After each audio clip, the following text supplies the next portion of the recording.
हैं पिछले 2 दिन से जो यहाँ पे मसला बना हुआ है, जो हमारी बच्चियाँ पिछले 1 महीने में 4 बच्चियाँ जबरन उनका कन्वर्जन हुआ। परसों का वाक़या आपकी जानकारी में आया होगा। 18 साल 1 महीने की बेटी और अधड़ उम्र के आदमी के साथ उसका निकाह करके ये कहा गया जी कि उन्होंने मर्जी से किया है। और अफसोसजनक बात यह है कि जो डिस्ट्रिक्ट जुडिशरी है, जो निचले लेवल के डिस्ट्रिक्ट जज हैं, उन्होंने भी वो इंसाफ नहीं दिया जो इंसाफ होना चाहिए था। बेटी के माँ बाप को कोर्ट में अंदर आने की इजाज़त तक नहीं दी और जो वो अध उम्र का आदमी है उसके सारे रिश्तेदार कोर्ट के अंदर घुसा रखे ताकि बेटी के ऊपर और दबाव बनाया जा सके। और उसके बाद ये जस्टिफाई किया जाता है। ये किसी भी सूरत में हमारी कम्युनिटी को भी बर्दाश्त नहीं है। ये मसला किसी एक बेटी का नहीं है, ये मसला हमारा कौमी मसला है। इस मसले के अंदर दुनिया भर के हमारी कम्युनिटी के लीडर्स वर्ल्ड वाइड जो हैं, उन लोगों ने अपनी स्ट्रॉन्ग रिएक्शन दिया इसके ऊपर हमारे जथेदार अकाल तख्त साहब, जो हमारी हाईएस्ट टेम्पोरल अथॉरिटी हैं, उन्होंने भी इसके ऊपर सख्त संज्ञान लेते हुए यहाँ के गवर्नर साहब को एक चिट्ठी भेजी है, जिसमें उन्होंने यह भी मांग की है हमारी बेटी तुरंत हमें वापस कराई जाए और ऐसा कानून भी लाया जाए जो जबरन हमारा धर्म परिवर्तन करने की कोशिश करते हैं, उनके खिलाफ सख्त कार्रवाई हो सके। हमें आज इस बात का अफसोस है, दुख है, आज हम लोग अकेले बैठकर ये प्रेस कॉन्फ्रेंस कर रहे हैं। काश अच्छा होता मेजॉरिटी के लोग भी हमारे साथ बैठे होते, वो इस बात का दुख जाहिर करते, खेद जाहिर करते कि जो बच्चियों के साथ हुआ है हम ऐसा अन्याय नहीं होने देंगे।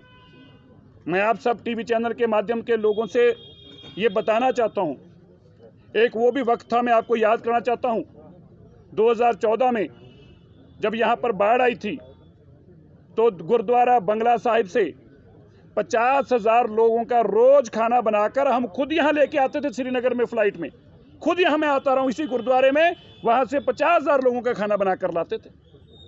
जब देश के अंदर सिटीजन अमेंडमेंट एक्ट के तहत कानून लागू हुआ और यहाँ की मेजॉरिटी की बच्चियों ने ये खदशा जाहिर किया कि उनकी खतरा है और वापस अपने स्टेट में अपने घर आना चाहते हैं माँ बाप के पास, तब हमारे सिखों ने लाखों रुपए की टिकटें खर्च के 55 से ज़्यादा बच्चियां जम्मू कश्मीर में वादी में सुरक्षित उनके घरों तक पहुंचाई और खुद साथ में लेकर आए। आप लोगों ने उसको कवर किया, तब सब लोगों ने फोटो चलाई। मैं आज उन बच्चियों के माँ बाप से हाथ जोड़कर ये पूछना चाहता हूँ, आग्रह करता हूँ, मैंने वो वीडियो भी अपनी ट्विटर पे और फेसबुक पे शेयर की है। जब बेटी घर पे आई तो पिताजी कितने खुश हो रहे हैं, बेटी को भी गले मिल रहे हैं, और जब बच्ची बता रही है कि मुझे ये सरदार जी बचा कर लेके आए हैं, तब तो आप उस सरदार जी को भी गले मिल रहे थे। लेकिन आज मैं उन बच्चियों के पिता से पूछना चाहता हूं, हमने तो आपकी बच्चियों को अपनी बच्चियां समझा, लेकिन जब हमारी बच्चियों की बात आई तो आपको पराई क्यों लग रही हैं? आज यहाँ के कोई मुफ्ती, कोई मौलाना, कोई पार्टी, जो हमारी यहाँ की पार्टियां हैं, उनके नुमाइंदे भी कोई हमारे हक में नहीं बोल रहा। क्या हम केवल यहाँ पे अकेले हैं? क्या हमारे रिश्ते जो है नाम के हैं? क्या जो हम आपसी भाईचारे की बात करते हैं वो केवल नाम के लिए है? इसका मतलब ये बात को आज मान लिया जाए कि ये हमारे धर्म की बेटी जो हमारी थी, बस उसका बाकी धर्म के लोगों से वास्ता नहीं है, जो मेजॉरिटी कम्युनिटी है वो इसकी कोई चिंता नहीं करती। ये अच्छी बात नहीं है। हमने मानवता की सेवा के लिए अपना सब कुछ कुर्बान कर देते हैं। हम राह चलते कि भी अगर कोई हमें दिख जाए, हम उसके लिए भी अपनी जान दे देते हैं। मेरे भाइयों, मैं आपसे भी कहना चाहता हूँ, आज दुनिया भर में हम शर्मसार हो रहे हैं, लोग हमें ताने कस रहे हैं, लोग हमें बेइज्जत कर रहे हैं, ये कह के और खिलाओ और जाओ इनके घरों और जाके साथ दो। क्या आप मेरे ट्विटर हैंडल पर देखें क्यों हम बेइज्जत हो रहे हैं? क्योंकि हमने मानवता की सेवा की और लोग हमसे ताने मान कर ये सवाल पूछ रहे हैं। अच्छा ना होता, आप बताइए मुझे, अगर इन कुर्सियों पे यहाँ की मेजॉरिटी के लोग हमारे साथ बैठे होते, जिनके साथ अपना सब कुछ साझा किया, हम अपना परिवार समझते हैं। आज वो लोग इसका मतलब हो गया कि धर्म के नाम पर बटे हुए हैं। वो अपनी धर्म के नाम पर अपनी बात रखना चाहते हैं, उनको लगता है कि ये काम अच्छा हुआ है। बेटी बेटी है, जो लोग अपने घरों पे आज खुश हैं, मैं उनको ये याद करना चाहता हूँ, बच्चियां बच्चियां हैं, और आज तुम किसी की बेटी के साथ ऐसा हो रहा है और तुम चुप बैठे हो। कल तुम्हारे साथ भी ऐसा हो सकता है, और फिर तुम्हें उस दिन याद आएगा कि ये पाप मैंने किया था और पाप की मुझे सजा मिल रही है आज इस पाप की। हम अपने आप को नहीं बदलेंगे। हम आपको ये भी बता देते हैं मेरे भाइयों, आज भी हम आपको जनतक तौर पर कह देते हैं, हमें जिसने गाली निकालनी निकाले, जिसने बुरा बोलना बोले। मेरे भाई, दोबारा भी तुम्हारी बेटी हमें सड़क पर दिख जाएगी, हम अपनी जान दे देंगे उसके लिए, हम फिर भी पीछे नहीं हटेंगे, अपने आप को नहीं बदलेंगे। मत सोचना कि हम अपने आप को बदल लेंगे, क्योंकि हमने अपने गुरु से यही सीखा है, कितना भी हो जाए। लेकिन मैं आपको भी कहना चाहता हूं, बदलना आपको भी चाहिए, सोचना आपको भी चाहिए। मैं सारी पॉलिटिकल पार्टियां जो यहाँ की मौजूद पार्टियां हैं, जहाँ की रीजनल पार्टीज हैं, मैं उनसे भी आग्रह करता हूं, चाहे वो अब्दुल्ला परिवार हो, चाहे वो मुफ्ती परिवार हो, मैं उनसे भी आग्रह करता हूं, आप चुप क्यों हैं? गुलाम नबी आज़ाद जी, आप चुप क्यों हैं? फारूक अब्दुल्ला जी, आप चुप क्यों हैं? जो मुफ्ती हमारी बहन है, वो चुप क्यों हैं? मैं आज आपको एक बात याद करना चाहता हूं मेरे भाइयों, जो हार्डलाइनर लीडर थे, क्या नाम था उनका, गिलानी साहब। गिलानी साहब का पूरा नाम क्या है? सैयद गिलानी जी ने अखबार में इतना बड़ा बयान दिया था। सैयद गिलानी जी, आपने अखबार में बयान दिया था, ये सिखों ने हमें आकर, दिल्ली कमेटी ने यहाँ पे आकर लंगर की सेवा हमारे लिए की, जब हमें जरूरत पड़ी हम इनके एहसानमंद हैं। अरे भैया, वो एहसान कहाँ है? गिलानी साहब, हम आपसे सवाल पूछते हैं, आज आप चुप क्यों हैं? आज ये लोग सब चुप क्यों हैं? मेरे भाइयों, ये पाप हुआ है, ये पाप हुआ है, और मत समझना ये पाप की सजा परमात्मा के घर में भी मिलेगी जिन्होंने पाप में भागी बने हैं। और जुडिशरी के भी जो नीचे डिस्ट्रिक्ट जज हैं, वो भी इसकी हिस्सेदार बने हैं।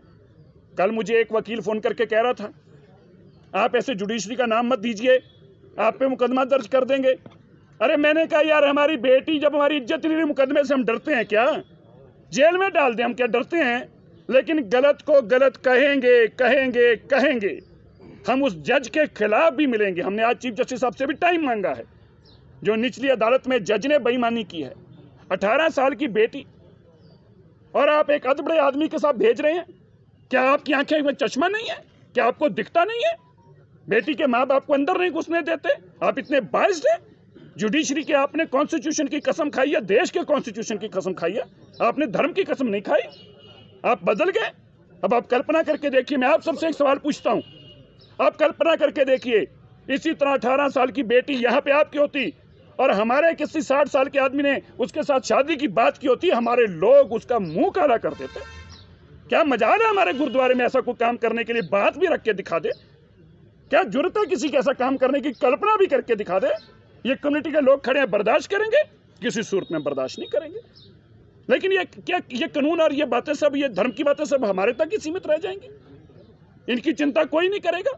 हम अपने भाईचारे को बना के रखना चाहते हैं, हम गले मिलकर रहना चाहते हैं, पर गले मिलकर रहने के लिए, हाथ मिला के रखने के लिए ऐसा नहीं संभव हो सकता कि आपकी उंगली और हम हाथ मिलाने के लिए अपना हाथ आगे करें और आप उंगली आगे करो। ऐसे हाथ नहीं मिलाए जाते, ऐसे गले भी नहीं मिला जा सकता।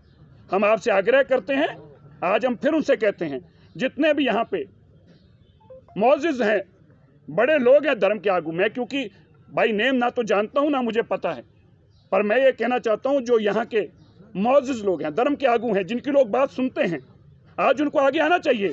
और अच्छा होता वो लड़की को लेकर खुद यहाँ पे आए होते, यहाँ पे आए होते कि हमारी घर की, आपकी बेटी जो है, ये हमारी बेटी है, ये अमानत है हमारे परिवारों की, हम ऐसा गलत नहीं होने देंगे। हम खुद लेके आए और उसको हमने मुर्गा बनाकर लाए, वो माफी मांग रहे हैं और ये बेटी आपकी है।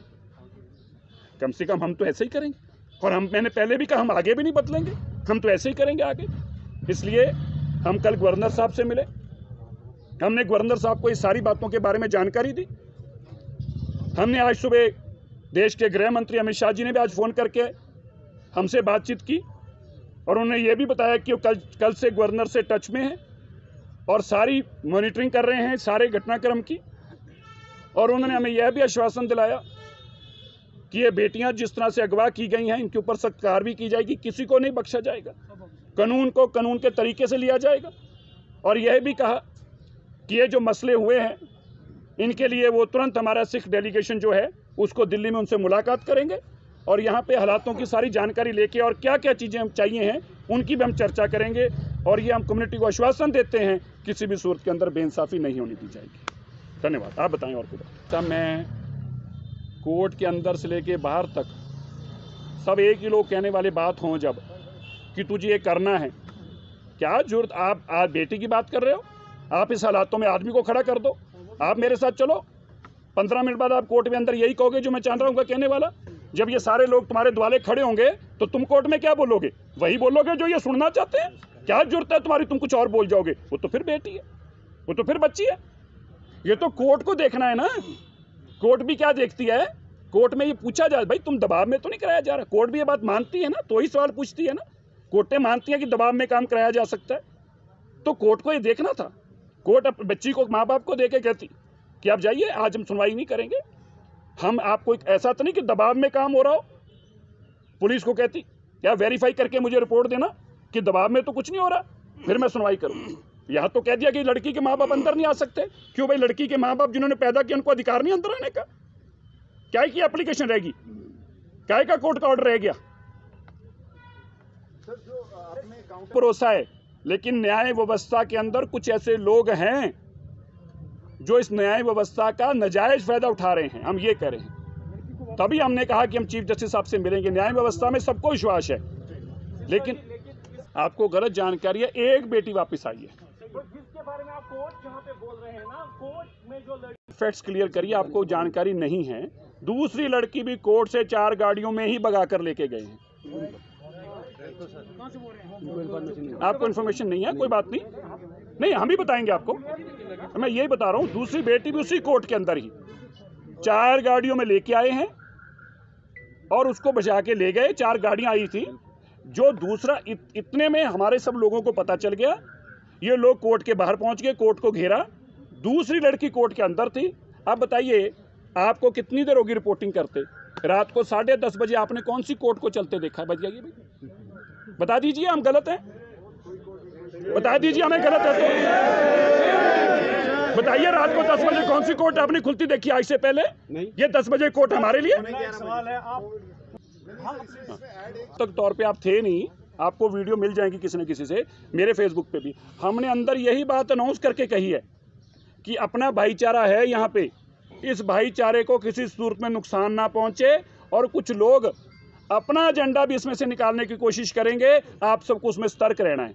हमने अपनी अंदर मीटिंग में ये बाकायदा जनतक तौर पर सबको ये बात कही है। जो आपने बात मुझे कही, हमने उन लोगों को ये आग्रह कर रहे हैं बार बार कि आप हमारा साथ दीजिए। क्या हमारा उनसे ये कहना गलत है? क्योंकि जब इस कम्युनिटी के लोग जब हमारा साथ देंगे तो क्या होगा? सुनिए मेरी के अंदर एक बेटी को यूनिवर्सिटी में जबरन धर्म परिवर्तन की बात हुई। मैं ट्रायल में गया, वहां पे जो कम्युनिटी लीडर थे उन्होंने माइक पे खड़े होकर कहा ये इन्होंने गलत किया है, इन बच्चों को सजा हम देंगे। मसला 5 मिनट में खत्म हो गया। हम लोग अपने घरों को चले गए, क्योंकि उन्होंने जिम्मेवारी लेगी। सिरसा जी, बेटी हमारी है, माइक पे अनाउंस करके जिम्मेवारी ली उन्होंने, ये बेटी हमारी है, ये मसले को हम निपटाएंगे। हमारा मसला ही खत्म हो गया। आज भी हम यही उम्मीद करते हैं कि कम्युनिटी के लीडर आगे आएँ और हमें ये कहें कि नहीं आप जाइए, मसला हमारा है, इस मसले को हम निपटाएंगे। उस बेटी को थाना में वो सवाल हो रहा है, वो सवाल ये कि जो लोकल कम्युनिटी हाँ गया, लेकिन वहाँ पर एक हमारी नेगोशिएशन हुई कि उनके भाई आए और उनके लोग आए, बोला बेटी आप ले जाओ, बेटा हम ले जाते हैं, मसला खत्म कर। लेकिन दूसरे दिन उन्होंने पेशेंट्स हाई कोर्ट में डाल दी। फिर हाई कोर्ट पर ये मसला, आप ये समझ गए बात, कम्युनिटी ने एश्योरेंस दे दी। सर जी, आप जानते हैं पॉलिटिकल सिचुएशन यहाँ पे क्या है। एक जर्नलिस्ट होके भी मैं कई चीजें नहीं कह सकता। लोग का सिर्फ मामला ही नहीं बनता। तुरंत हमें कुछ कह ही नहीं सकते। तो ठीक है, फिर हम कोर्ट में बात करें। फिर आप भी सवाल क्यों करें? आप भी कोर्ट में जाके बात कीजिए। आप यहाँ क्यों कर रहे हैं बात? नहीं, मैंने पूछा था। तो आप कोर्ट में जाके बात कीजिए ना। आप कमाल होगी, मतलब अपनी बात करनी बंद कर दे। कोर्ट में एक मसला गया तो कोर्ट ने तो गलत किया तो शोर मचा रहे हैं। नहीं, मैं कह रहा हूँ, आप कह रहे हो ना जनाब। मुस्लिम कम्युनिटी शामिल हो जाए। आपने ये कहा कि आपने होम मिनिस्टर से बात की, गवर्नर साहब से बात की, क्या आपने मेजॉरिटेरियन जो लीडरशिप या सिविल सोसाइटी जो है, क्या आपने वीडियो डाल के सबको अपील ही कर रहे हैं। मैंने कल भी यहाँ से अपील की थी। एक ये होता है कि सोशल मीडिया पे आप अपील अथॉरिटी आप हमें बताएं, हम उनके पास भी जाएंगे। हम तो अपनी दुआर हर जगह लगाएंगे। हम तो सब जगह हाथ जोड़कर यही कह रहे हैं कि हमारा साथ दिया जाए। दूसरा सवाल इसी से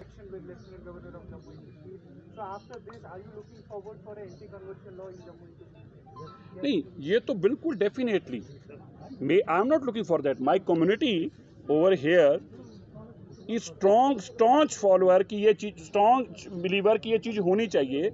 और मुझे लगता है कि इसमें तो सबके लिए अच्छी चीज़ है।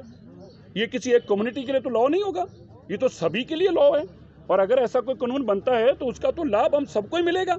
किसी कम्युनिटी के खिलाफ तो कानून होगा नहीं। इनफैक्ट उसको कई नाम देने की कोशिश की गई। मैंने टीवियों पे भी ये कहा कि जो कई पवित्र नाम हैं आप उनको इसके साथ जोड़कर मत दिखाएं, क्योंकि हमारा पर्पस यहाँ पे केवल और केवल इंसाफ लेना है। किसी का टूल बनना हमारा काम नहीं है। वो जिहाद के नाम से बोला गया या लव के नाम से बोला, हमारा कोई पर्पस नहीं है। हमारा केवल ये कहना है इस तरह की बातों से हमारे आपस में कम्युनिटी के अंदर कोई खलल पड़े, हम ऐसी कोई सिचुएशन नहीं आने देना चाहते। हमारा बड़ा स्पष्ट है, ऐसा लॉ बनना चाहिए जिस लॉ में फोर्सफुल कन्वर्जन के खिलाफ सख्त कानून बनने चाहिए। वो तो सबको ही सूटेबल होना चाहिए, हम सबको उसकी अपील करनी चाहिए।